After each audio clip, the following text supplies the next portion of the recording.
এই শহর থেকে হঠাৎ করে স্কুল পড়ুয়া মেয়েরা গায়েব হতে শুরু করে। নিখোঁজ হওয়ার মাত্র কয়েকদিনের মধ্যেই পাওয়া যেতে থাকে তাদের লাশ। সেগুলোর অবস্থা এতটাই ভয়ানক ছিল যে সেগুলো যে দেখবে তার আত্মা পর্যন্ত কেঁপে উঠবে। কে এই খুনি, কে করছে এমন ভয়ঙ্কর জঘন্য কাজ? অনেক খোঁজাখুঁজির পরেও পুলিশ কোনো কুলকিনারা করে উঠতে পারে না। তাদের কাছে ক্লু বলতে ছিল একটা মাত্র জিনিস, একটা গিফট বক্স, যার ভেতরে প্রত্যেকবার একটা পুতুলের কাটা মাথা পাওয়া যেত। কি রহস্য আছে ওই পুতুলের মধ্যে? আর কেনই বা খুনি এমন অদ্ভুত কৌশল বেছে নিল মানুষকে খুন করার জন্য? এই সব কিছুই জানবো আমাদের আজকের গল্পে। বলছিলাম 2018 সালে রিলিজ পাওয়া একটা মাস্টারপিস সাসপেন্স থ্রিলার মুভি রাত শ্মশানের কথা, যেখানে প্রত্যেকটা মুহূর্তে থাকা রহস্যগুলো আপনার মাথা ঘুরিয়ে দেবে। আর এই পুরো গল্প জুড়ে আমি মিস বাঙালি এক্সপ্লেনার আছি আপনার সাথে।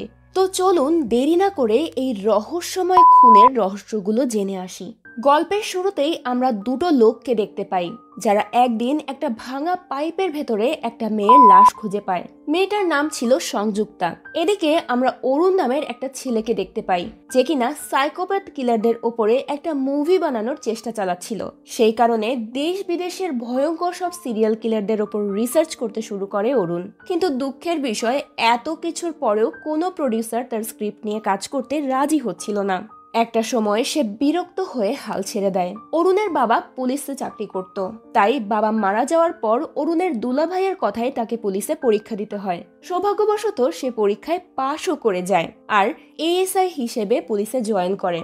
তার দুলাভাইও পুলিশে চাকরি করত, তাই অরুণ চাকরিতে জয়েন করার পর বোন আর দুলাভাইয়ের সাথে থাকতে শুরু করে। তার বোনের একটা মেয়েও ছিল, মেয়েটার নাম অভিরামী। আদর করে সবাই তাকে আম্মু বলে ডাকতো। মেয়েটা স্কুলে পড়তো। তো একদিন পরীক্ষার রেজাল্ট খারাপ হওয়ার কারণে আম্মু তার রিপোর্ট কার্ডটা বাবাকে দেখাতে পারছিল না, তাই সে কার্ডটা তার মামার কাছে নিয়ে যায় আর অরুণ তাতে নকল সই করে দেয়। পরদিন তার স্কুলে প্যারেন্টস মিটিং ডাকা হয়েছিল। সেখানে আম্মু অরুণকে তার বাবা সাজিয়ে নিয়ে যায়, কিন্তু সেখানে যাওয়ার পর বাধে এক ঝামেলা। আম্মুর ক্লাস টিচার ভিজিকে দেখে অরুণ ফিদা হয়ে যায়। এদিকে আম্মুকে নিজের মেয়ে হিসেবে পরিচয় দেওয়াতে তাকে অ্যাপ্রোচ করাও সম্ভব হচ্ছিল না। সব মিলিয়ে একটা আজব সিচুয়েশন তৈরি হয়। এরপর থেকে নানা বাহানায় অরুণ ভিজির সাথে দেখা করতে শুরু করে, আর এর মাধ্যমে ধীরে ধীরে তাদের মধ্যে একটা বন্ধুত্বপূর্ণ সম্পর্ক তৈরি হয়।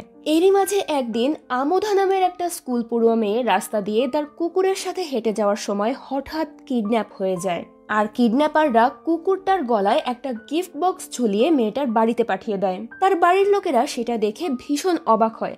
বক্সটা খুললে তারা ভেতরে একটা পুতুলের কাটা মাথা দেখতে পায়। পুতুলটার চোখ আর দাঁত উপড়ে ফেলা হয়েছিল, সামনের দিকের চুলগুলো টেনে ছিঁড়ে ফেলা হয়েছিল, আর তার সারা মুখে ভয়ঙ্কর রকম কাটা ছেঁড়ার দাগ ছিল। এটা দেখে তারা ভীষণ ঘাবড়ে যায় আর সাথে সাথে পুলিশকে বিষয়টা জানায়। পুতুলের কাটা মাথা দেখে অরুণের সংযুক্তার কেসটার কথা মনে পড়ে, কারণ সংযুক্তাকেও ঠিক একইভাবে খুন করা হয়েছে।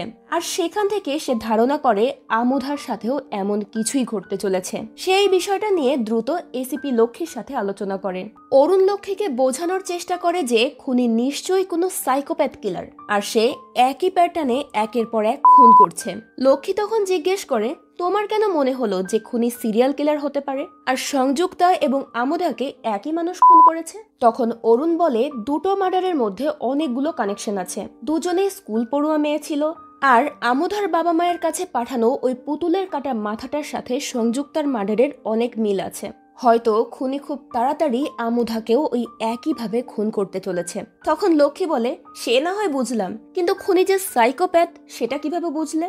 অরুণ বলে, প্রত্যেকটা সাইকোপ্যাথ নিজের একটা স্পেশাল প্যাটার্ন ফলো করে। তারা একইভাবে মানুষদেরকে খুন করে যাতে তাদের একটা ইউনিক আইডেন্টিটি তৈরি হয়। সেটা দেখে মানুষ তাদের নিয়ে আলোচনা করবে, তাদেরকে ভয় পাবে, এটাই তো তারা চায়। আড়াল থেকে এসব দেখে তারা মজা পায়। লক্ষ্মী তখন অরুণের এই থিওরিটা হেসে উড়িয়ে দিয়ে বলে, তুমি তো একসময় সিনেমার ডিরেক্টর হতে চেয়েছিলে, তাই না? তোমার গল্পগুলো প্রডিউসাররা পাত্তা দেয়নি বলে এখন সেই গল্প আমাদের শোনাতে এসেছো। অরুণ তখন তাকে বোঝানোর চেষ্টা করে যে সে মোটেও মজা করছে না, ব্যাপারটা আসলেই এমন হতে পারে।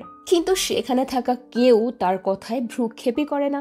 এরপর অরুণ গিয়ে সংযুক্তার স্কুলে খোঁজ খবর নেয়। সেখানকার টিচারদের সাথে কথা বলার পর জানা যায় সংযুক্তা কিডন্যাপ হওয়ার পরেও তাদের কাছে একটা গিফট বক্স পাঠানো হয়েছিল, যার মধ্যে একটা পুতুলের মাথা ছিল, ঠিক একই রকম যেমনটা আমুধার কেসে পাওয়া গেছে।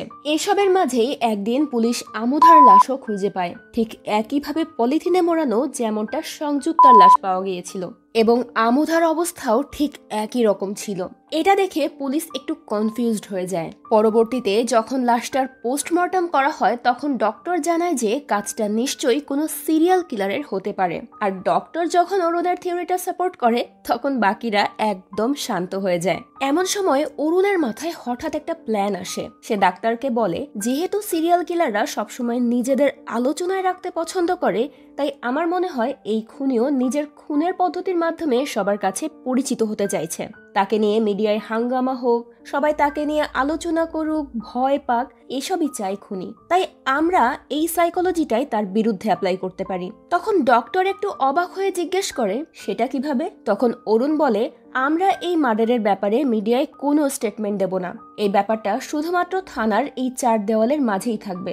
কোনো কথা মিডিয়াতে ছড়াবেও না, আর কেউ জানবেও না। সেটা নিয়ে আলোচনা হওয়া তো দূরের কথা। তখন নিশ্চয় খুনি একটু বিরক্ত হবে আর নিজেকে আলোচনায় আনার জন্য কোনো না কোনো ভুল করে বসবে, আর সেখান থেকেই আমরা তাকে ধরতে পারবো।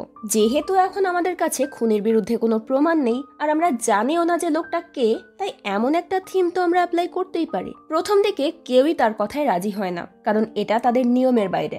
কিন্তু ওই ডক্টরের কাছে অরুণের থিওরিটা বেশ ভালো লাগে, তাই সবাই তার কথা অনুযায়ী কাজ করতে রাজি হয়ে যায়। এরপর তারা আমুধার লাশটাকে ডক্টরের ক্লিনিকের একটা গোপন জায়গায় লুকিয়ে রেখে চলে আসে এবং আবারও কেসটা ইনভেস্টিগেট করতে শুরু করে। এরই মাঝে একদিন মীরা নামের আরো একটা স্কুল পড়ুয়া মেয়ে কিডন্যাপ হয়ে যায়। সেই মেয়েটাও আমুধাদের স্কুলেই পড়তো। স্কুল থেকে বেরোনোর পর একটা অটো এসে তার সামনে দাঁড়ায় আর মেয়েটা সেই অটোতে উঠে চলে যায়। তারপর থেকেই সে নিখোঁজ। একদিন ভিজি বাড়িতে বসে নিজের কাজ করছিল আর সেই সাথে মীরার কেসটার ব্যাপারেও চিন্তা করছিল। সবার ধারণা মীরাকেও ওই সাইকোপ্যাথ কিডন্যাপ করেছে। তো কাজ করতে করতে হঠাৎ তার মনে পড়ে মীরা যে অটোতে সেদিন উঠে গিয়েছিল সেটাতে একটা লাল রঙের স্টার আঁকা ছিল। ব্যাপারটা মনে পড়া মাত্রই ভিজি অরুণকে ফোন করে বিষয়টা জানায়। অরুণ তার সাথে কথা শেষ করতে না করতেই থানা থেকে তার কাছে কল আসে। সেখান থেকে জানা যায় মীরার লাশ উদ্ধার করা হয়েছে আর তার অবস্থাও ঠিক একই রকম যেমনটা আগের দুটো মেয়ের ক্ষেত্রে হয়েছে। অরুণ তখন তাড়াহুড়ো করে একটা অটোতে উঠে ক্রাইম স্পটে পৌঁছায়। অটোওয়ালা যখন অরুণকে নামিয়ে দিয়ে যাচ্ছিল তখনই হঠাৎ সে লক্ষ্য করে ওই অটোতে ঠিক একই রকম লাল রঙের স্টার আঁকা আছে যেমনটা ভিজি তাকে বলেছিল। সেটা দেখে সেই অটোর পিছু নিতে শুরু করে। এরপর সে তার টিমের সাহায্য নিয়ে সেই অটোওয়ালাকে থানায় ধরে নিয়ে আসে আর তাকে মারধর করে জিজ্ঞাসাবাদ করা হলে ওই অটোওয়ালা পুলিশকে জানায় যে সে ইনভারাজ নামের এক স্কুল টিচারের কথায় এইসব কাজ করে। সে ইনভারাজের কাছে স্কুল পড়ুয়ার টিনেজ মেয়েদেরকে ধরে নিয়ে যায় আর ইনভারাজ তাদের সাথে জোর করে শারীরিক সম্পর্ক তৈরি করে। এসব শোনার পর পুলিশ পৌঁছে যায় ইনভারাজের বাড়িতে, কিন্তু সেখানে গিয়ে তাকে খুঁজে পাওয়া যায় না। অবশ্য দেওয়ালে ইনভারাজের একটা ছবি টানানো দেখতে পায় পুলিশ। সেটা দেখে অরুণ বলে, আরে এ তো আমার বোনের মেয়ে আম্মুর স্কুলের টিচার। এদিকে আমরা ইন্দ্রাজকে দেখতে পাই। আম্মুদের ক্লাস নিতে গিয়ে তার নজর পড়ে আম্মুর ওপর। এরপর সে রেজাল্ট খারাপ হওয়ার বাহানা দিয়ে আম্মুকে ক্লাসের সামনে অনেক অপমান করে। ক্লাস শেষ হলে যখন সব ছেলেমেয়েরা ক্লাস থেকে বের হয়ে যাচ্ছিল তখন ইনভারাজ আম্মুকে ভয় দেখিয়ে সেখানে আটকে রাখে। এই সব কিছু আম্মুর বেস্ট ফ্রেন্ড খেয়াল করেছিল আর সেই লোকটার স্বভাব সম্পর্কেও মেয়েটা খুব ভালোভাবেই জানতো। কিন্তু যেহেতু সে একজন টিচার তাই তার কথা মেনে নিয়ে মেয়েটাকে বাধ্য হয়ে আম্মুকে ক্লাসে ফেলেই সেখান থেকে বের হয়ে যেতে হয়। এরপর ইনভারাজ আম্মুকে ব্ল্যাকমেল করে তাকে হ্যারেস করার চেষ্টা করে। অবশ্য এই স্কুলে আসার পর যে সে প্রথম আম্মুকেই টার্গেট করেছে ব্যাপারটা কিন্তু এমন নয়। এর আগেও সে আম্মুদের স্কুলেরই একটা মেয়ের সাথে একই কাজ করেছে। সেদিন তাদের স্কুলে একটা ম্যাজিক শো হচ্ছিল। ক্লাসের সব ছেলেমেয়েরা যখন ওই ম্যাজিক শো দেখার জন্য বের হয়ে যায় তখন সেই সুযোগে ইনভারাজ ওই মেয়েটাকে মলেস্ট করে। এরপর মেয়েটাকে শো দেখতে পাঠিয়ে দেয়। সেই সময় তার চেহারা দেখেই বোঝা যাচ্ছিল মেয়েটার ওপর কতটা নির্যাতন করা হয়েছে। তো তো সেদিন যখন লোকটা আম্মুর সাথেও একই কাজ করার চেষ্টা করছিল, ঠিক সেই সময় অরুণ আম্মুর স্কুলে পৌঁছে যায় আর ইন্দ্ররাজকে খুঁজতে শুরু করে। তখন আম্মুর সেই ফ্রেন্ড অরুণকে তাদের ক্লাস পর্যন্ত নিয়ে যায়। সেখানে গিয়ে আম্মুর ওই অবস্থা দেখে অরুণ ভীষণ রকম রেগে যায় আর গিয়ে ইন্দ্ররাজকে উত্তম মধ্যম মারতে শুরু করে। সে তো পারলে ওই লোকটাকে তখনই গুলি করে মেরে ফেলতো, কিন্তু কি আর করার, আইনকে তো আর হাতে তুলে নেওয়া যায় না। তো এরপর ইন্দ্ররাজকে হসপিটালে ভর্তি করা হয়। তারপর তার কাছে জিজ্ঞাসাবাদ করা হয়, কারণ পুলিশের সন্দেহ ছিল যে ইন্দ্ররাজই হয়তো সেই সাইকো সিরিয়াল কিলার যে ওই স্কুল পড়ুয়া মেয়েদেরকে একে একে খুন করছে। কিন্তু তার কাছ থেকে পাওয়া তথ্য নিয়ে পুলিশকে হতাশ হতে হয়। সে জানায় সে সুযোগ পেলে মেয়েদের সাথে জোর জবরদস্তি করে ঠিকই, কিন্তু আজ পর্যন্ত কাউকে খুন করেনি, এমনকি মীরাকেও না। তবে হ্যাঁ, সে এটা স্বীকার করে যে ওই দিন অটোওয়ালা মীরাকে তার কাছেই নিয়ে গিয়েছিল আর সে মীরার সাথে শারীরিক সম্পর্ক করার চেষ্টাও করেছে। তবে ইন্দ্ররাজের কিছু করার আগেই মীরা সেখান থেকে পালিয়ে যায়। এরপর ইন্দ্ররাজ যখন তাকে খোঁজার জন্য বাইরে আসে, তখন তার বাড়ির সামনে একটা গিফট বক্স খুঁজে পায়। সেটাও ঠিক আগেরগুলোর মতোই ছিল। তার পরবর্তীতে মীরার লাশ পাওয়া যায়। তার মানে হলো ইন্দ্ররাজ, সংযুক্তা, আমোধা বা মীরা কাউকেই খুন করেনি। তাহলে এমন জঘন্য কাজ কে করলো? এই ব্যাপারটা নিয়ে অরুণ ভীষণ টেনশনে পড়ে যায়। এরই মাঝে ইন্দ্ররাজ এক পুলিশকে গিয়ে জাপটে ধরে আর তাকে মারার হুমকি দেখিয়ে সেখান থেকে পালানোর চেষ্টা করে। কিন্তু লোকটা যখন লিফটে করে নিচের দিকে যাচ্ছিল, তখন অরুণ তার উপর গুলি চালায় আর ইন্দ্ররাজ সেখানেই মারা যায়। এদিকে অরুণদের বাড়িতে আম্মুর জন্মদিন উপলক্ষে একটা পার্টির আয়োজন করা হয় আর সেই পার্টি থেকে হঠাৎ করে আম্মু গায়েব হয়ে যায়। তাদের বাড়ির সামনেও তখন সেই একই রকম একটা গিফট বক্স পাওয়া যায়। তার মানে আম্মুকেও ওই সিরিয়াল কিলার কিডন্যাপ করেছে। এই ঘটনা জানার পর অরুণ তার বন্ধুদেরকে নিয়ে পাগলের মতো সব জায়গায় আম্মুকে খুঁজতে শুরু করে, কিন্তু কোথাও তার হদিশ পায় না। ব্যাপারটা নিয়ে সবাই ভীষণ ঘাবড়ে যায়, কারণ এই কিডন্যাপিং এর পরিণতি সবারই জানা। এই ঘটনার কিছুদিন পর সবার মনের ভয়টা সত্যি প্রমাণিত হয়, অর্থাৎ আম্মুরও লাশ খুঁজে পাওয়া যায়। তবে এই লাশটা পাওয়া যায় অরুণের দুলাভাই অর্থাৎ আম্মুর বাবার গাড়ির ভেতর। এরই মাঝে আবার ইন্দ্ররাজকে গুলি করার দোষে অরুণকে সাসপেন্ড করে দেওয়া হয়, কারণ সবার ধারণা ছিল আম্মুর সাথে বাজে কাজ করার কারণে অরুণ রাগের মাথায় ওই দিন গুলি চালিয়েছিল। তবে সাসপেন্ড হওয়ার পরেও কিন্তু অরুণ থেমে থাকে না। সে নিজের মতো করে কেসটার ইনভেস্টিগেশন চালিয়ে যায়। ইনভেস্টিগেশনের একটা পর্যায়ে গিয়ে সে জানতে পারে মীরার কানে সমস্যা ছিল।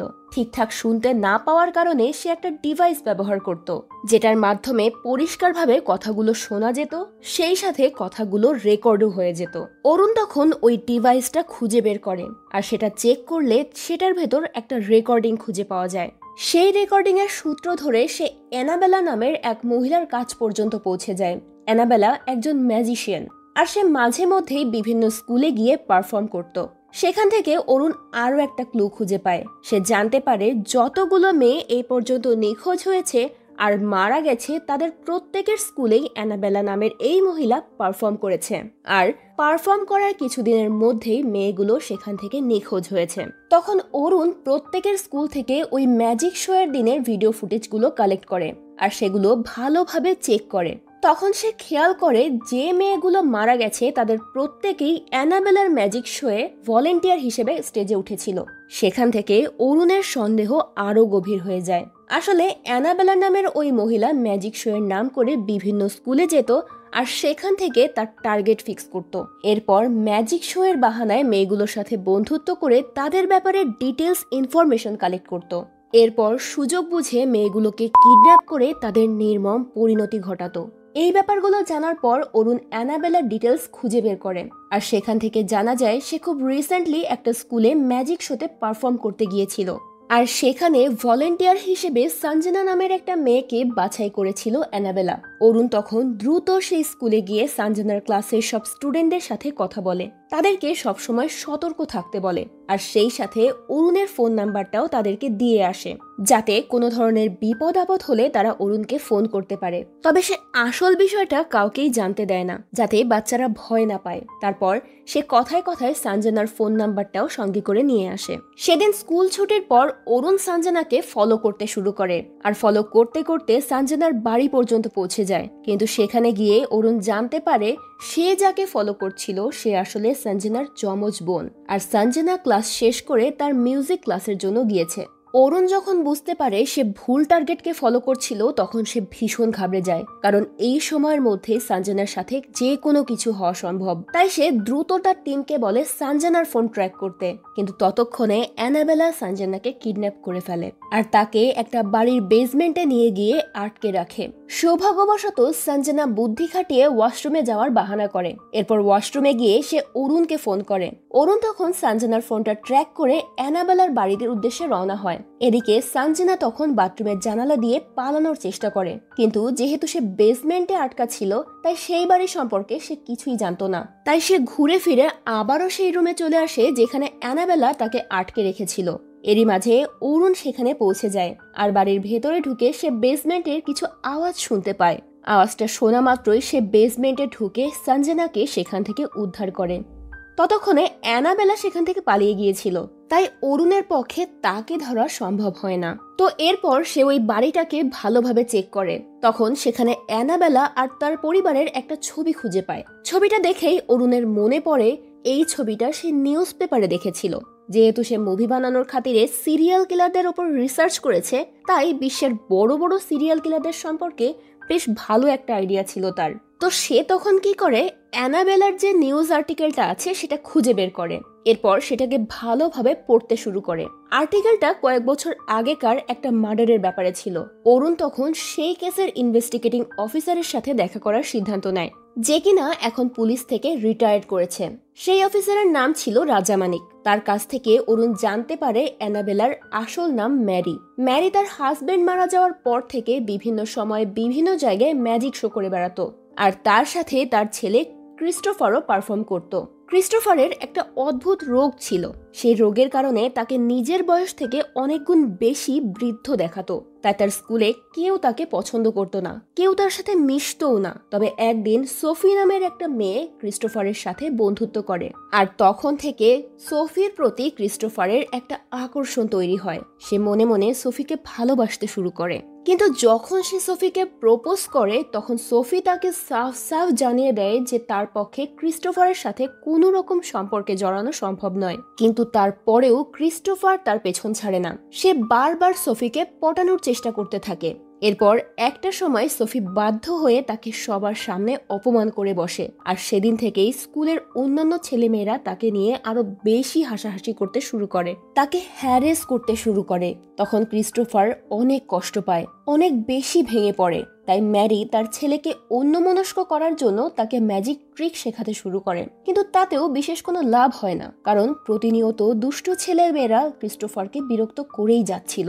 এরপর একদিন ম্যারি সোফিকে একটা গিফট বক্স দেয়। সেই গিফট বক্সের ভেতরে একটা পুতুলের কাটা মাথা ছিল, যার চোখ, চুল আর দাঁত উপড়ে ফেলা হয়েছিল। এখানে অনেকের মনে প্রশ্ন উঠতে পারে, এত কিছু ফেলে কেন পুতুল দিতে হলো? মূলত ওই পুতুলটা সোফি একদিন ক্রিস্টোফারকে গিফট করেছিল। তো এরপর মা আর ছেলে মিলে সোফিকে নির্মমভাবে খুন করে, আর পুলিশ তাদের দুজনকেই গ্রেফতার করে। এইসব ঘটনা বলার পর রাজা মানিক বলে, ওই দিন আমি যখন ক্রিস্টোফার আর ম্যারিকে অ্যারেস্ট করে নিয়ে আসছিলাম তখন সেখানে দাঁড়ানো লোকগুলোর চোখে একটা অদ্ভুত ভয় দেখতে পেয়েছিলাম, যে ভয়টা এর আগে আমি কখনো তাদের চোখে দেখিনি। তবে পুলিশ রেকর্ড অনুযায়ী তারা এখন কেউই বেঁচে নেই। একটা অ্যাক্সিডেন্টে ক্রিস্টোফার আর ম্যারি দুজনেই মারা গেছে। কিন্তু তোমার কেসটা শুনে মনে হচ্ছে হয়তো ম্যারি এখনো মারা যায়নি, হয়তো সে অ্যানাবেলা সেজে স্কুলের বাচ্চাদেরকে খুন করে বেড়াচ্ছে। এরপর অরুণের অনুরোধে রাজা মানিক আবারও ওই কেসটা নিয়ে ঘাটাঘাটি করতে শুরু করে। একদিন সে কেসটা সলভ করার একটা ক্লু খুঁজে পায়। সে অরুণকে তৎক্ষণাৎ ফোন করে তার সাথে দেখা করতে বলে, কিন্তু দুর্ভাগ্যবশত অরুণ সেখানে পৌঁছানোর আগেই অ্যানাবেলা অর্থাৎ ম্যারি চলে আসে। সে রাজা মানিককে খুন করে ফেলে। এদিকে অরুণ যেহেতু সাসপেন্ড হওয়ার পরেও কেসটা নিয়ে ইনভেস্টিগেট করে যাচ্ছিল, তাই তাকে এবার কাস্টাডিতে নেওয়া হয়। সেই সময় থানায় বসে অরুণ পশুপতি নামের এক কনস্টেবলের কাছ থেকে রাজা মানিকের বাড়ি থেকে পাওয়া ফরেনসিক রিপোর্ট আর ছবি দেখতে চায়। পশুপতি তাকে সেগুলো এনে দিলে অরুণ বুঝতে পারে যে সেদিন রাজা মানিক তাকে কেন দেখা করতে ডেকেছিল। আসলে ওই ছবিগুলো থেকে জানা যায় যে ম্যারির ডান হাতে 5টা আঙুল ছিল, কিন্তু বর্তমানে যে অ্যানাবেলা সে যে মার্ডারগুলো করছে তার ডান হাতে 6টা আঙুল আছে। এরপর সে ম্যারির ফ্যামিলি ফটোটা চেক করলে ক্রিস্টোফারের হাতে 6টা আঙুল দেখতে পায়। তার মানে ম্যারি আসলে বেঁচে নেই। তার বদলে ক্রিস্টোফার অ্যানাবেলা সেজে স্কুল পড়ুয়া মেয়েদেরকে খুন করে বেড়াচ্ছে। হয়তো সোফিকে মেরেও তার শান্তি হয়নি, তাই সে এখনো সেই শোধ তুলে যাচ্ছে। অবশ্য এর আরো একটা উদ্দেশ্য থাকতে পারে। সেদিন তারা অ্যারেস্ট হওয়ার সময় মানুষের চোখে ওই ভয়গুলো দেখে ক্রিস্টোফারের এক পৈশাচিক আনন্দ হচ্ছিল, কারণ ওই লোকগুলোই ছোটবেলা থেকে তাকে নিয়ে হাসি ঠাট্টা করত। হয়তো মানুষের মনে সেই ভয়টা বহাল রাখার জন্য সে এখনো এই কাজগুলো করে যাচ্ছে। তবে কারণ যাই হোক না কেন, এই বিষয়গুলো জানার পর অরুণ সাথে সাথে ব্যাপারগুলো এসিপি লক্ষ্মীকে জানায়, কিন্তু লক্ষ্মী তার কোনো কথাই গুরুত্ব দেয় না। এরই মাঝে ভিজি অরুণকে ফোন করে জানায় একটা বুড়ো লোক তাদের বাড়িতে এসেছিল। অরুণের তখন আর বুঝতে বাকি থাকে না যে এই বুড়ো লোকটা আসলে ক্রিস্টোফার। অরুণ তখন জিজ্ঞেস করে, তোমাদের কোনো ক্ষতি হয়নি তো? ভিজি বলে, না, আমি ঠিক আছি, কিন্তু ওই লোকটা আমার ভাইয়ের মেয়ে কায়েলকে ধরে নিয়ে গেছে। এই কথা শুনে অরুণ কায়েলকে বাঁচানোর জন্য থানা থেকে বের হতে চায়, কিন্তু লক্ষ্মী তাকে বের হতে দেয় না। তখন পশুপতি এসে লক্ষ্মীর হাতে হাতকড়া পরিয়ে আটকে রাখে আর অরুণকে বেরিয়ে যেতে বলে। বাইরে এসে অরুণ তার টিমকে জানায় ম্যারি অ্যানাবেলা নয়, অ্যানাবেলা হচ্ছে ক্রিস্টোফার, আর তাই তাদেরকে এখন কোনো মহিলাকে নয় বরং একটা বুড়ো লোককে খুঁজে বের করতে হবে। তার কথা শুনে তার টিম পুরো শহরে ছড়িয়ে পড়ে ক্রিস্টোফারকে খোঁজার জন্য।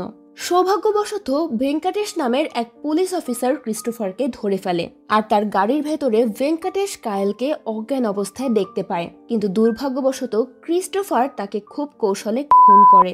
অবশ্য ক্রিস্টোফারকে ধরার আগেই সে অরুণকে ওই জায়গার লোকেশন জানিয়ে দিয়েছিল, তাই অরুণ সেই লোকেশনের উদ্দেশ্যে রওনা হয়ে যায়। ক্রিস্টোফার তখন সেই ডক্টরের ক্লিনিকের পাশেই ছিল যে ডক্টর আমুধার পোস্টমর্টম করেছে। এসবের মাঝেই কায়েলের জ্ঞান ফিরে আসে আর সে দৌড়ে চলে যায় ক্লিনিকে। সেখানে যাওয়ার সাথে সাথে ডক্টর কায়েলকে ক্লিনিকের ভেতরে নিয়ে যায় আর ক্রিস্টোফার তাকে ফলো করতে করতে ক্লিনিকের ভেতরে গিয়ে সেই ডাক্তারকে মেরে ফেলে। এরপর সে তার ম্যাজিক ট্রিক দিয়ে কায়েলের মন ভোলানোর চেষ্টা করে। ম্যাজিক ট্রিকটা দেখানোর জন্য সে বাতাসের ভেতর কিছু বাবল তৈরি করে আর সেই বাবলগুলো দেখে অরুণ বুঝতে পারে তারা কোথায় রয়েছে আর সে তৎক্ষণাৎ ক্লিনিকের ভেতরে পৌঁছে যায়। সেখানে গিয়ে ক্রিস্টোফারকে দেখে অরুণের মাথায় একটা প্ল্যান আসে। যেহেতু সে সাইকো কিলারদের সম্পর্কে অনেক কিছুই জানতো, তাই সে ক্রিস্টোফারকে তার জালেই ফাঁসানোর চেষ্টা করে। সে ক্রিস্টোফারকে ঠিক একইভাবে খেপাতে শুরু করে যেমনটা তার স্কুলের ছেলেমেয়েরা তাকে খেপাতো। সেগুলো শুনে ক্রিস্টোফার ভীষণ বিরক্ত হয় আর তার মন অন্যদিকে ঘুরে যায়। সেই সুযোগটাকে কাজে লাগিয়ে অরুণ তাকে মেরে ফেলে এবং কায়েলকে বাঁচিয়ে নেয়। কিন্তু ক্রিস্টোফারকে মারতে গিয়ে অরুণও কিছুটা আঘাত পায়, তাই সেখান থেকে তাকে হসপিটালে নিয়ে যাওয়া হয়। পরদিন হসপিটালে বসে অরুণ ক্রিস্টোফারের নিউজটা দেখছিল। তখন হঠাৎ তার কাছে একটা প্রডিউসারের ফোন আসে। প্রডিউসার তাকে জানায় সে অরুণের আইডিয়া মতো সাইকোপ্যাথ কিলারের উপর একটা মুভি বানাতে চায়, কারণ তখন ওই মিডিয়া অ্যাট্রাকশনটা ক্রিস্টোফারের মতো দুর্ধর্ষ সাইকো কিলারের উপর ছিল। অর্থাৎ এত বছর পর এসে অবশেষে অরুণের ফিল্ম ডিরেক্টর হওয়ার স্বপ্নটাও পূরণ হয় এবং এর মধ্য দিয়েই আজকের গল্পটাও শেষ হয়ে যায়। গল্পটা কিন্তু আমার কাছে ভীষণ ভালো লেগেছে, কারণ এই গল্পতে ইমোশনের পাশাপাশি একটা টান টান উত্তেজনাময় সাসপেন্স ছিল। কখন কোথা থেকে কি হচ্ছে সেটা ধরতে পারা বেশ কঠিন ছিল। আপনাদের কাছে গল্পটা কেমন লাগলো সেটা অবশ্যই আমাদের কমেন্ট করে জানাবেন। আর এমন সব সুন্দর সুন্দর মুভির এক্সপ্লেনেশন দেখার জন্য আমাদের চ্যানেলের সাথেই থাকবেন। দেখা হবে পরের ভিডিওতে এবং সেই সাথে খুব সতর্ক থাকবেন, কারণ আপনার আমার আশেপাশেও এমন কোনো ক্রিস্টোফার আর মেরি লুকিয়ে থাকতে পারে। ভালো থাকবেন। আজকের মতো বিদায় নিচ্ছি। আল্লাহ হাফেজ।